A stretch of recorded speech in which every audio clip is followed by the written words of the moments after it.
آپ مجھے سنیں. سنائیں. جیسے ہم نے آپ کی بات سنی ویسے آپ کا بھی فرض ہے کہ آپ ہماری آپ بات نے سنیں. ٹوکا اس لیے میں نے کہا. نہیں میں نے آپ کو نہیں ٹوکا. چلیں ٹھیک ہے میری بات غور سے سنیں. پہلی بات یہ ہے کہ یہ نواز شریف صاحب کی یا کسی بھی خاندان کی والد کی پراپرٹی نہیں تھی جو شوکت خانم چلیں آپ نے کہہ دیا دے دی. چلیں بس وہ پنجاب گورنمنٹ کی تھی. ٹھیک ہے. اور پنجاب گورنمنٹ اور ان کو جو اقتدار ملا تھا وہ بھی وہ گھر سے جاگیر سے نہیں لے کے آئے تھے, وہ بھی ہم نے ووٹ دیے تھے اور ان کا ذمہ داری ان کی فرض میں اپنی بنتا. دوستی کی بات کروں نہ تمہارے ووٹوں کی نہ پراپرٹی کی. ٹھیک ہے نا, آپ نہ کریں.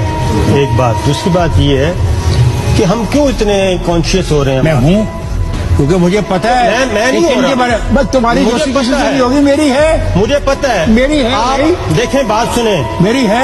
بات سنیں. I can't refuse it. میں تو کہتا ہوں میں نواز شریف صاحب کو نہیں ڈیفینڈ کر سکتا کیونکہ اس نے میرے خلاف سلمان اقبال صاحب کے خلاف اویس توحید کے خلاف دہشت گردی کا مقدمہ درج کروایا, غداری کا مقدمہ درج کروایا. آپ کیسے ڈیفینڈ کر سکتے ہیں ان کو؟